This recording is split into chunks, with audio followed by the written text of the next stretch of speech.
బాగానే ఉన్నాం అనుకున్నాం భయపడాలి అనుకుంటుంది. ఇది ఆచార్యాలు అనుకోలేదు ఆ మాట బాగానే ఉన్నాను. మనం ఏ ధైర్యంగా అనుకుంటున్నాం?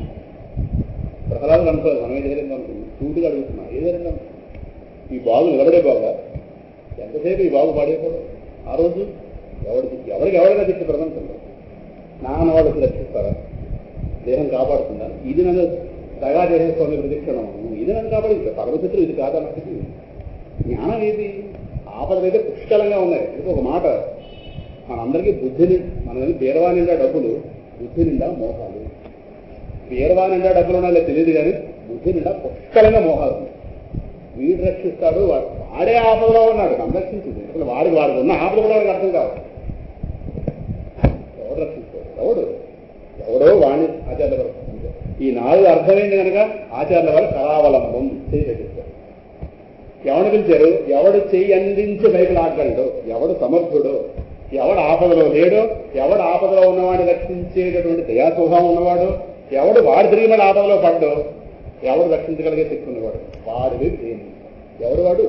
ఈ నన్ అదర్ దేన్ లక్ష్మీ, సర్వగత విష్ణువు, వాడే లక్ష్మీ. ఆనాడు పిల్లవాడు గుర్తుపెట్టుకునే భారతదేశానికి ప్రహ్లాదుడు అనంత కోటి నారసింహాల రూపంలో రక్ష పెట్టి వెళ్ళాడు. ఆచార్యుల వారు 4 పీఠాల రూపంలో భారతదేశంలో రక్ష పెట్టి వెళ్ళారు. ఇంతకన్నా ముందు ఈ పిల్లవాడు అనంత కోటి నారసింహాల రూపంలో భారతదేశానికి విశ్వం మొత్తాన్ని రక్ష పెట్టి వెళ్ళాడు. వాడుకున్నవాడు ధన్యుడు, వాడుకోకపోతే దౌర్భాగ్యం. వాడేం చేస్తాడు? పెట్టి వెళ్ళాడు.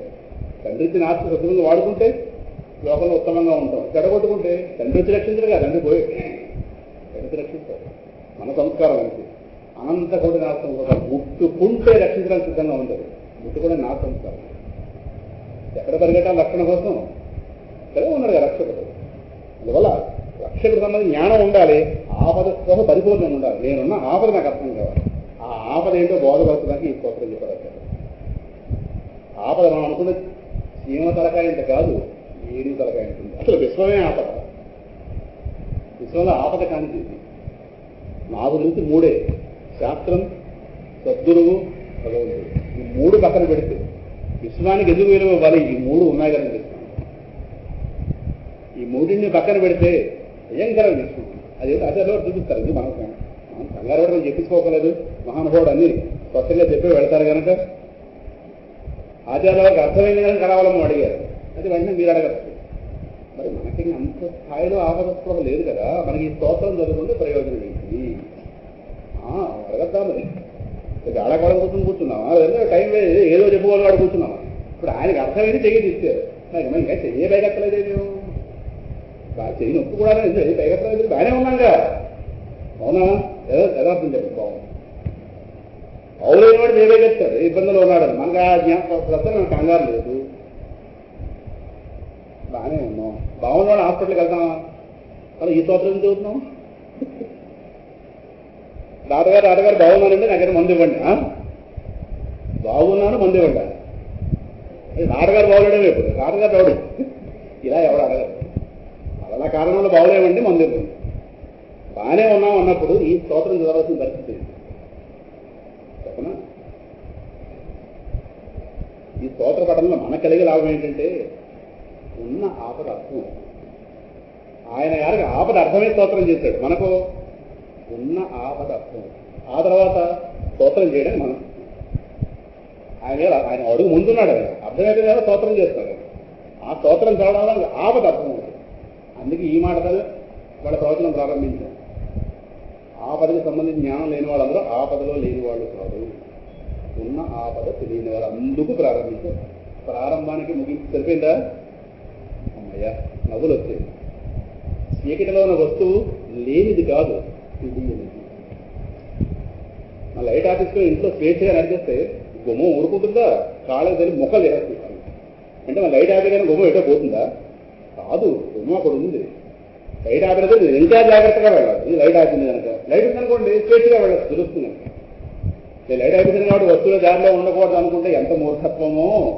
నాకు ఏ ఆపద లేదు అనుకుంటే, అంటే ఆపదకి సంబంధించి జ్ఞానం లేనప్పుడు ఓరే బాగానే ఉన్నాను అనుకుంటే ఆపద ఎత్తిపోతుంది, పంపు ముంచేస్తుందిగా. అందువల్ల ఉన్న ఆపద అర్థం అవుతుంది. ఇప్పటిదాకా ఆపద అర్థం కాని వాళ్ళు, ఆపద అర్థమైన వాళ్ళకు భగవంతుడి మీద ఇంకా దీక్ష పెరుగుతుంది. ఇంకా గట్టిగా పట్టుకుంటాం. ఆచార్యుల వారి యొక్క ప్రేరణతో, ఆయనకి స్ఫూర్తిగా ఉన్నటువంటి ప్రహ్లాదుల ప్రేరణతో వాళ్ళ శక్తి మనకి సంప్రాప్తించి ఇంకా గట్టిగా పట్టుకుంటాం.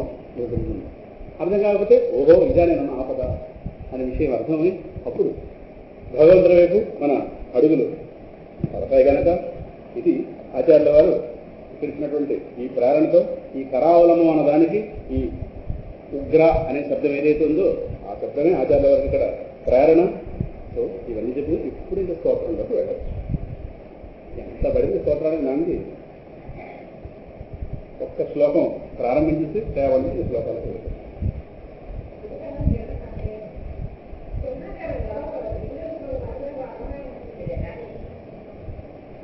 ఇంకన్నారు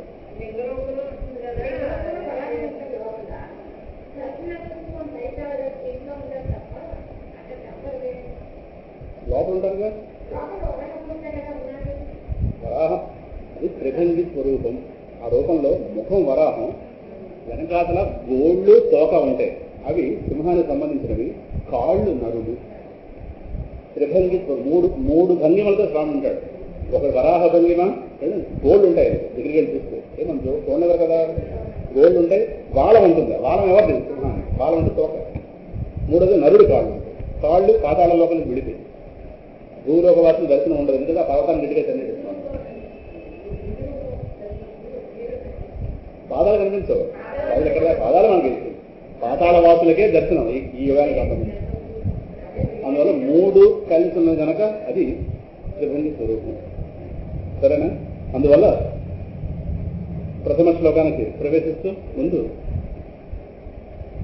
ఇక్కడ మీకు స్తోత్రం కాగితాలు ఇవ్వాలి కదా, ఇలా రాష్ట్రమని ఒకరు వీళ్ళందరికీ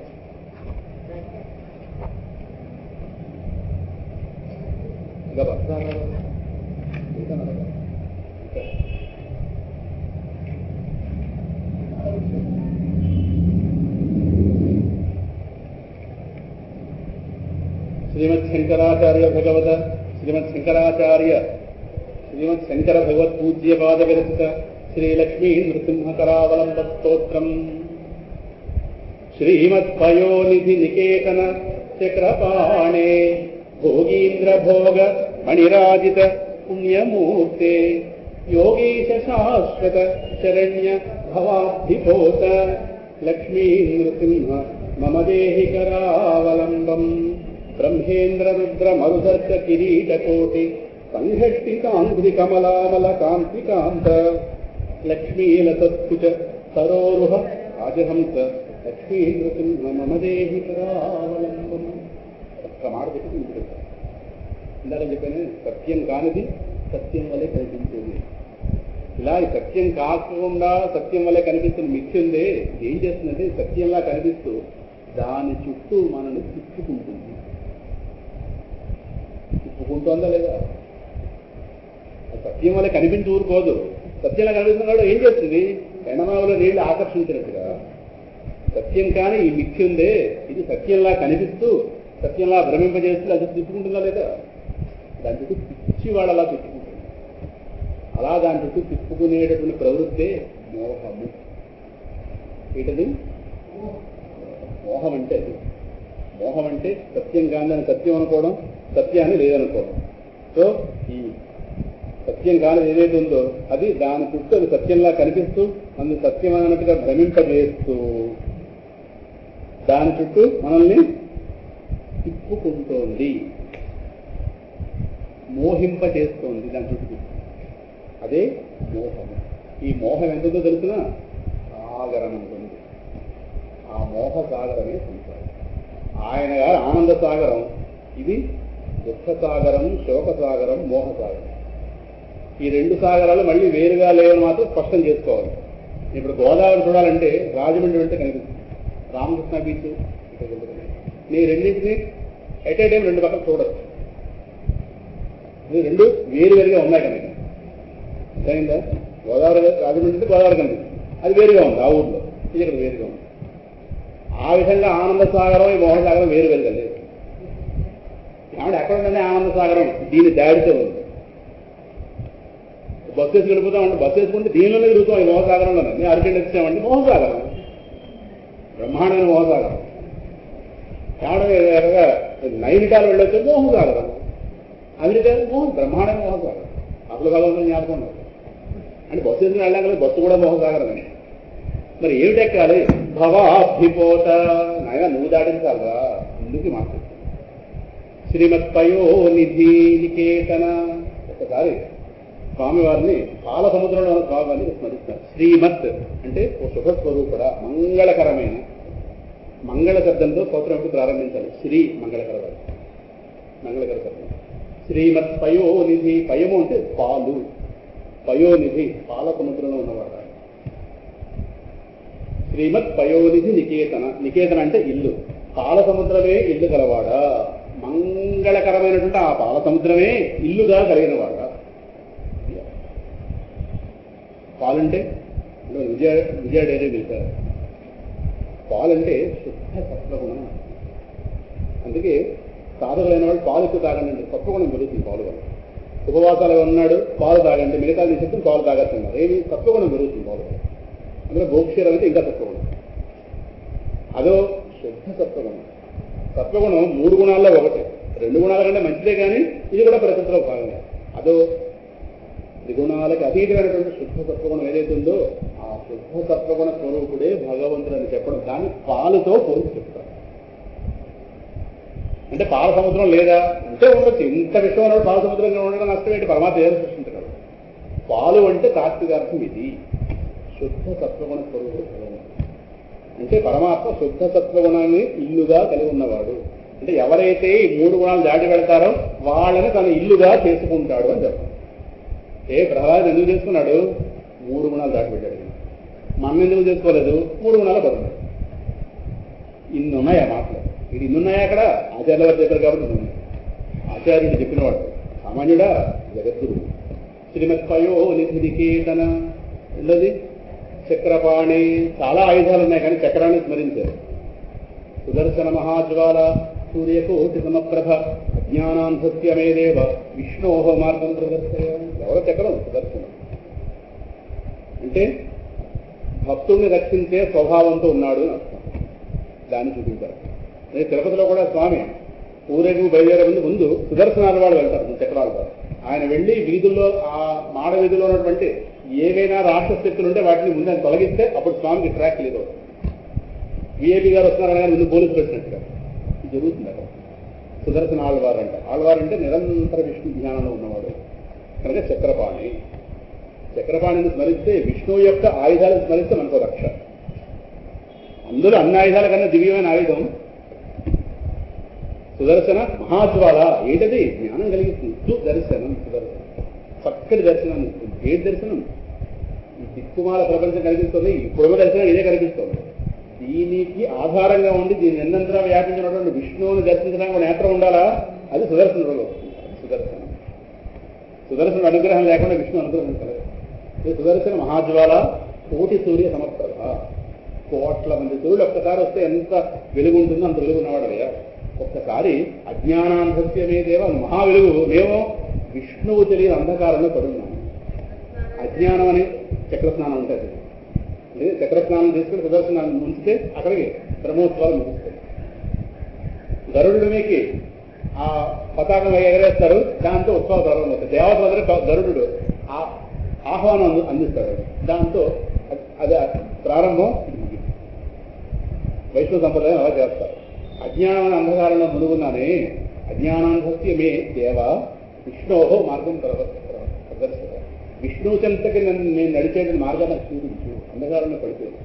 చీకట్లో ఉన్నవాడికి దీపం ఎలాగైతే ఒక స్ఫూర్తినిస్తుందో, ఒక ఆధారం ఇస్తుందో, అలాగే విష్ణువు తెలియని ఈ సంసారాంధకారంలో మునుగు పడున్నానయ్యా, నాకు ఒకసారి జ్ఞానం కలిగించు అన్నదాన్ని సుదర్శన ఆధారంగా మనం స్మరించడానికి చక్రపాణి.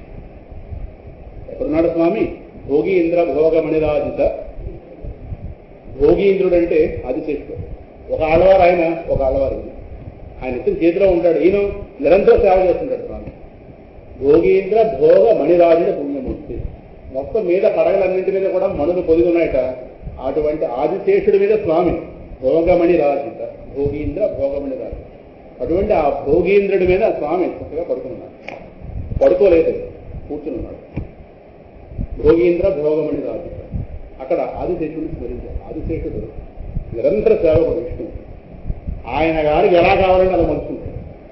పడుకోవాలంటే పడుకోవుతాడు, కూర్చోవాలంటే కూర్చోవుతాడు, సోఫాతం చేయాలి, మీద ఛత్రం, కాళ్ళ కింద దిండు, తల కింద దిండు, అలాగే మలుచుకుంటాడు ఆయన. నిరంతర సేవ. భోగీంద్ర భోగమణి రాశిత. స్వామి తన మీద ఉన్నాడేమో ఇంకా మనకు ప్రకాశిస్తున్నాడు. ఆనందమే ఆనందం.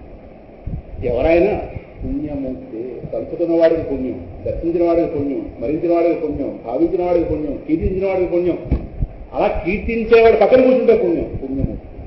పుణ్యం అంటే పునాది అనేన ఇది పుణ్యం. దీనివల్ల అయితే మనం పవిత్రం అవుతామో వాడు పుణ్యమూర్తి. ఎవరిని స్మరించుకుంటే మన పాపాలు తొలగిపోతాయి వాడు పుణ్యమూర్తులు. మహాభక్తులు, భగవత్స్వరూపు ఎవరైనా యోగీశ. యోగములన్నింటికీ ప్రభు అయినవాడు, యోగులందరికీ ప్రభు అయిన. యోగో యోగ విధానేత ప్రధాన పురుషుడు. భగవంతుడంటూ ఉంటే భగవంతుడు చేసే ఉపాయాలు ఉంటాయే, ఆ ఉపాయాలు కూడా ప్రభు ఆయన. అందుకే మనకి ఏ ఉపాయమో ఆయన తెలుస్తాడు. యోగీశ. నిరంతరం పరమాత్మ కోసం పరితపించి యోగులు ఉంటారే వాళ్ళు నిరంతరం కాపాడుకునేవాడు.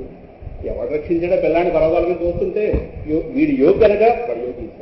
ఈశ అంటే ప్రభు. వీడు వాడి సొత్తు, నా సొత్తు నువ్వేం చేస్తావా? పర్వతాల మీద తెలుస్తావా?